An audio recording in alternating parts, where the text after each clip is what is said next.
Have you ever wondered why it's so hard to maintain a different opinion when common sense seems to suggest otherwise? It's no coincidence. The spiral of silence theory suggests that when we perceive our opinion as a minority, we tend to stay quiet, allowing a dominant narrative to shape collective thinking. However, this manipulation goes far beyond just silence. It delves into deeper, more invisible areas, using mechanisms that control our emotions, perceptions, and even everyday decisions without us being fully aware of it. Recent research indicates that electromagnetic waves and subliminal frequencies have the power to alter a person's mental state without them noticing. Neuroscientist Dr. Michael Persinger was a pioneer in demonstrating that these technologies are already capable of influencing our emotions and perceptions in a completely invisible way. If something you can't see can alter your mind, how can you be sure you're truly in control of your own thoughts?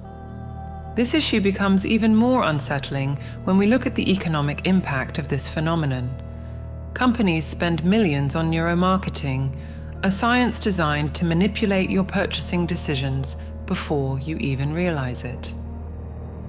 Expert Martin Lindstrom exposed how sophisticated techniques are used to influence our subconscious desires, shaping our behavior in almost imperceptible ways. What seems like a simple personal choice may, in fact, be the result of a carefully planned strategy to manipulate your desires and actions. In this video, you will discover how these three invisible forces, social control, scientific manipulation, and economic influence, are shaping your perception of reality. More importantly, we'll explore what you can do to regain power over your own choices. Have you ever reflected on how certain choices we make, often automatically, are influenced by forces we don't even notice?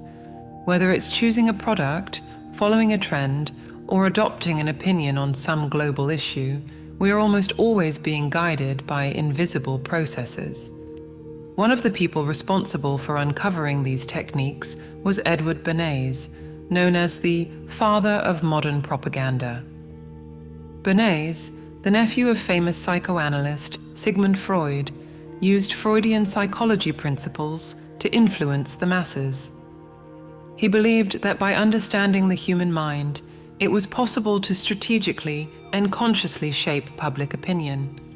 To Bernays, society would function better if people were guided by those with the knowledge and power to shape perceptions.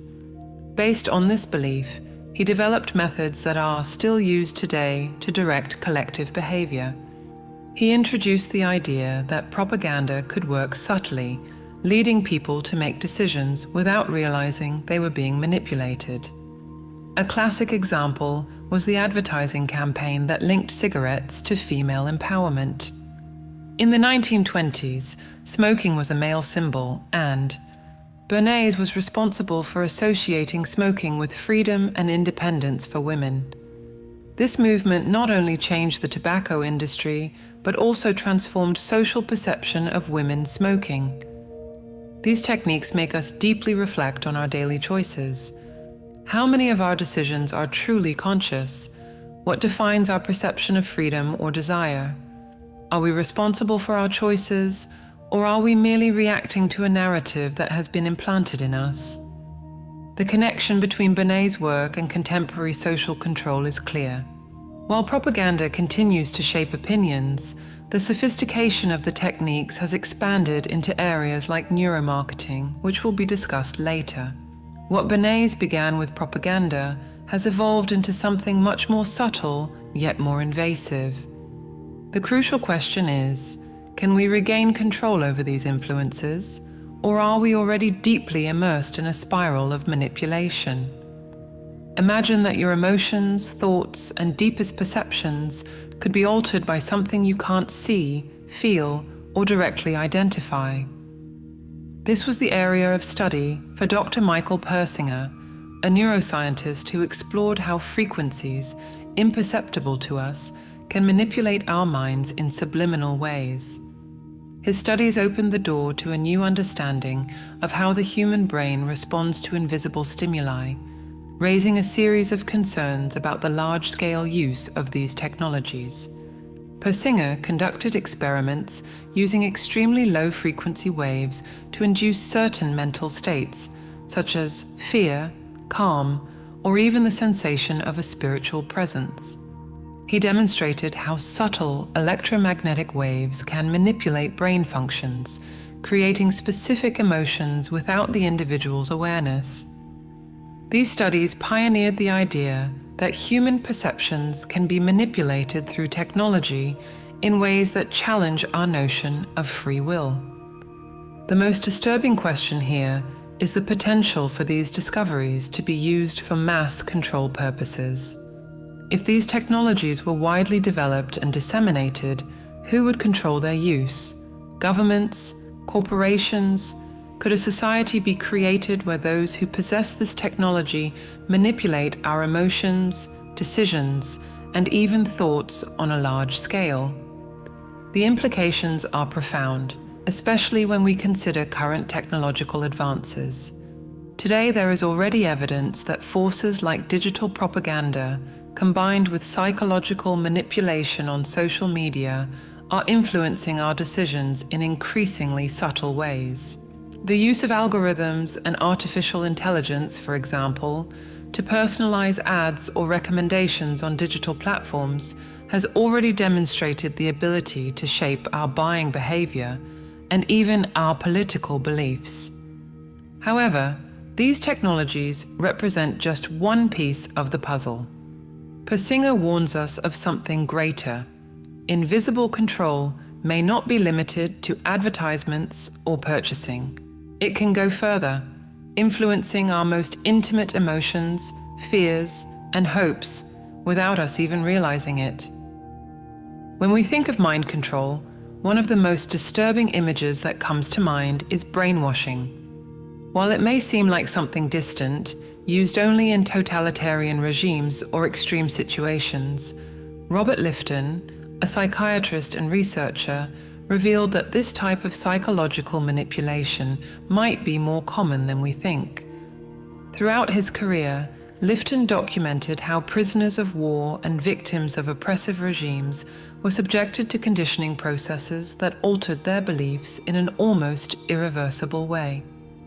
Lifton observed that through tactics like isolation, sensory deprivation, and relentless repetition of ideologies, victims eventually internalized values and beliefs that were initially foreign to them. These psychological conditioning methods demonstrate how the human mind can be shaped under extreme stress conditions, leading to a reconfiguration of thoughts and even identity. Although explicit brainwashing may seem distant from our daily reality, its subtler versions can be found in various everyday situations. In abusive relationships, toxic work environments, or even in how we consume news and information on social media, we are often subjected to small acts of mental manipulation. The incessant repetition of certain ideas, the isolation of dissenting opinions, and social pressure can create an environment of conformity where we are passively led to accept beliefs that are not truly our own. Lifton's research is a reminder of how fragile the mind can be in the face of subtle, continuous manipulations. More than ever, we need to be aware that this mental reprogramming could be happening around us, and we must learn to identify and resist these influences, no matter how subtle they may be. In the field of consumption, our decisions are entirely our own. You choose a product because you like its brand, packaging, or quality, right? But what if we told you these choices are shaped before you even realize it? Neuromarketing, a field studied by Martin Lindstrom, explores this very question. His research shows how brands and companies use neuroscience principles to influence our desires and shape our decisions unconsciously. One example of this is the use of images, sounds, or colors that activate specific areas of the brain associated with pleasure, trust, or nostalgia. By creating an emotional trigger, brands can make you feel that a product is irresistible, even if you hadn't planned to buy it. Studies have revealed that subtle changes in packaging color or logo design can significantly alter a product's sales because they evoke powerful subconscious responses. The most disturbing aspect is that these influence mechanisms are becoming increasingly sophisticated. The use of personal data and artificial intelligence algorithms allows companies to tailor their campaigns individually, reaching each consumer at their most vulnerable points. If marketing used to rely on broad strategies, today it can be customized for each person, using their preferences and past behaviors as a basis for new manipulations. This scenario leads us to the following question: to what extent are our decisions truly ours? If even the simplest choices, like buying a product at the grocery store, can be manipulated at such deep levels, what else is being shaped by these invisible influences? Have you ever wondered why some opinions become dominant while others disappear? The spiral of silence. Theory proposed by Elizabeth Noel Neumann explains this phenomenon. When we perceive that our opinions are in the minority, we often tend to remain silent out of fear of isolation or social rejection. This creates a cycle of silence where only certain voices are heard while others are suppressed. The media plays a central role in this process. By highlighting certain opinions and ignoring others, it creates the impression that some ideas are widely accepted, even when they don't reflect reality. People who disagree with these opinions feel pressured to remain silent, creating a false unanimity that conceals the true diversity of thought. This theory has profound implications for our everyday lives, especially in the age of social networks and digital communication. Today, media platforms control which content gains visibility, shaping not only the opinions that circulate, but also the tone of the debates. We are increasingly immersed in a conformity environment where the fear of being excluded prevents us from expressing our true opinions. By understanding the spiral of silence, we realize how much we are influenced by the fear of social isolation, and how this shapes not only our opinions, but also our actions. We can regain our voice by recognizing these dynamics and resisting the pressure to conform, expressing our ideas with authenticity. Regaining control over your mind starts with self-awareness. Meditation, for example, is an essential tool that can help you access a higher state of consciousness where these external influences lose their power. By meditating, you strengthen your ability to observe your thoughts and emotions without being overwhelmed by them, developing a deeper sense of autonomy and mental clarity. Every transformation begins when you understand your role as a co-creator of your reality. The most effective way to connect with this inner intelligence is through meditation.